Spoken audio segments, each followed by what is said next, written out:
Bon, soyons honnêtes, The Fatal Raid n'est pas vraiment un bon film. Mais il fait beaucoup d'efforts pour l'être, plus ou moins. 20 ans après une opération de police qui se solda par un désastre et la mort de civils et de policiers, quelques femmes flics sont chargées d'une mission qui fera, pour l'une d'entre elles, ressurgir un douloureux passé. On y retrouve Jade Lung, actrice hongkongaise s'étant illustrée dans les deux films Black Cat en 91 et 92, ainsi que dans Fox Hunter en 95 avec lequel elle partageait l'affiche avec Jordan Chan. Après presque 30 ans d'une carrière au cours de laquelle elle n'arriva pas franchement à s'imposer, la voici à l'affiche d'un Girl with Gun aux côtés de quelques jeunes fraîcheurs comme Gianna Oh, qui débuta sa carrière en 2011 dans quelques comédies comme Don't Go Breaking My Heart, Lan Kwai Fong 1 et 3, Hong Kong Ghost Stories, et qui partagera l'affiche de Ragging Fire aux côtés de Donnie Yen et Nicolas Tse, futur gros film d'action réalisé par Benny Chan, très attendu en 2020, et dans 77 Hurt Warnings avec Charlene Choi et Michelle Wai. On retrouve également au casting Edie Yu, qu'on a pu voir en 2016 dans Special Female Force et en 2013 dans Kick-Ass Girl. On retrouve aussi la mignonne Lin Min-chen, qu'on a pu voir dans Vampire Cleanup Department en 2017, et dans les rôles masculins, Patrick Tam et Michael Tong. Alors le film avait été annoncé au départ comme une séquelle à Special Female Force, qui était sorti en 2016 et qui était réalisé par Wilson Chin. Mais au final, les deux films sont complètement indépendants. Et à part avoir Jed Lung à leur casting, ils n'ont rien en commun. Alors The Fatal Raid s'ouvre et se conclut sur deux grosses scènes de gunfight, plutôt longues et généreuses. Et le tout est entrecoupé de drama qui a pour thème le stress post-traumatique. Ce qui est plutôt intéressant dans un Girl with Gun. On va donc assister au début du film à une opération qui va complètement foirer à Macao et dont plusieurs personnes vont être victimes. On va voir les répercussions de cette tragédie sur les personnages tout au long du film.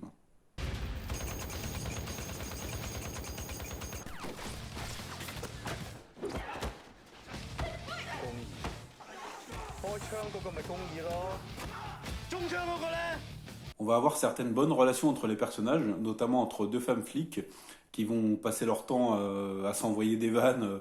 Il y en a une par exemple qui regarde l'autre et qui lui dit ah tu t'es habillé comme une femme enceinte et l'autre qui lui répond ah toi t'es habillé comme une vieille tante. Ça m'a fait plutôt rire. Il y a un petit début de complicité qui s'installe mais bon c'est pas vraiment creusé, c'est un petit peu survolé. Il y a quelques blagues qui fonctionnent plutôt bien. On a aussi un personnage à un moment donné qui va briser le quatrième mur. C'est un sidekick qui traîne dans le film hein, sans avoir de réel but et qui va se retrouver pris dans le gunfight final et qui va débarquer sur scène, qui va jeter des munitions et des armes aux héroïnes et qui se retrouve à dire ah bah c'est cool un gunfight, j'espère que dans la suite je pourrai y participer. Enfin voilà, ça m'a fait rire sur le coup. Pour pouvoir parler correctement de l'histoire, je vais spoiler un petit peu. Donc, si vous n'avez pas vu le film, je vous invite à aller le voir et à revenir une fois que ça sera fait. Ou si vous en fichez d'être trop spoilé, restez. Vous n'allez pas rater grand-chose de toute façon. On a donc cette histoire de stress post-traumatique donc entre tous ces policiers, notamment un lors de la première opération à Macao, qui se prend une balle dans la tête, mais par erreur, qui est tirée par sa collègue, donc Jed Lung, qui au départ visait le méchant, mais le flic se décale et du coup c'est lui qui se prend la balle, parce qu'elle a tiré avant qu'il se déplace.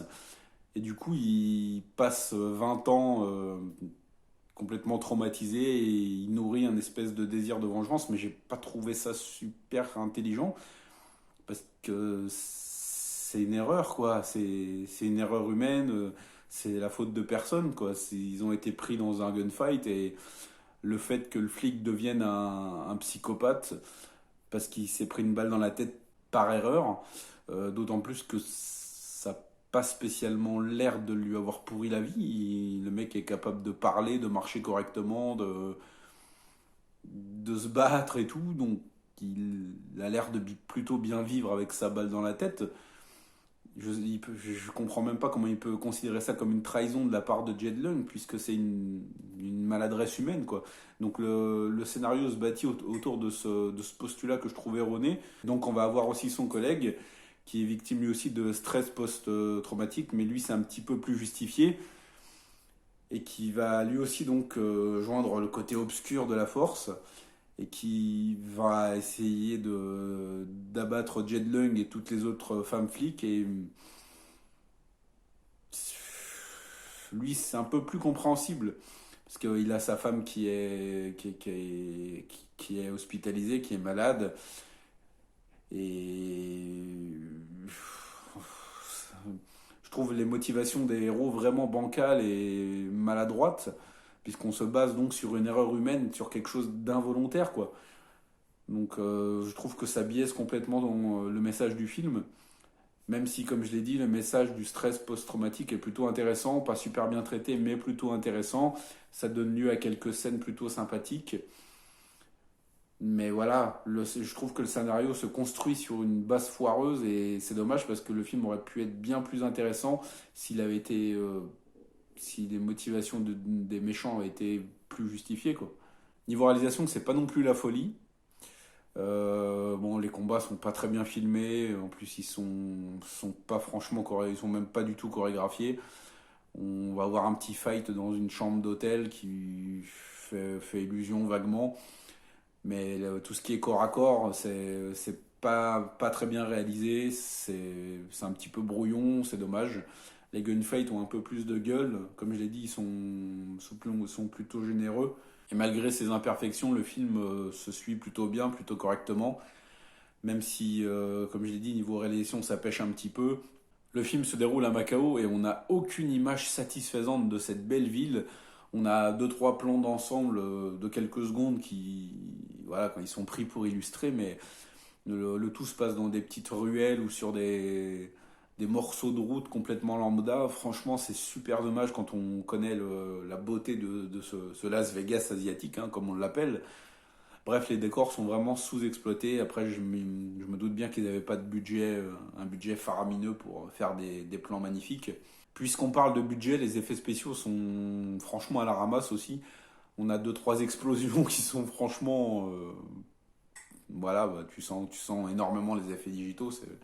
C'est pas crédible une seule seconde.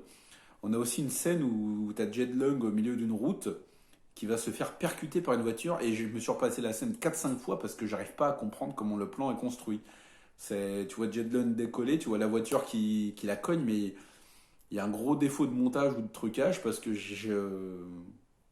la scène dure une seconde à peine, mais j'arrive pas à la comprendre. Bref, The Fatal Raid n'est pas un film excellent ni même bon.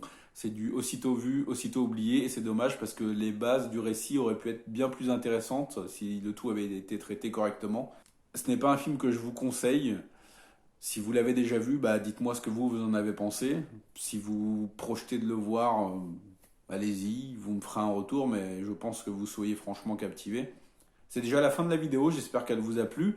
Si c'est le cas, je vous invite à la liker, à la partager et à la commenter. Ça donne plus de poids au film dont je parle, plus de visibilité et c'est mon but.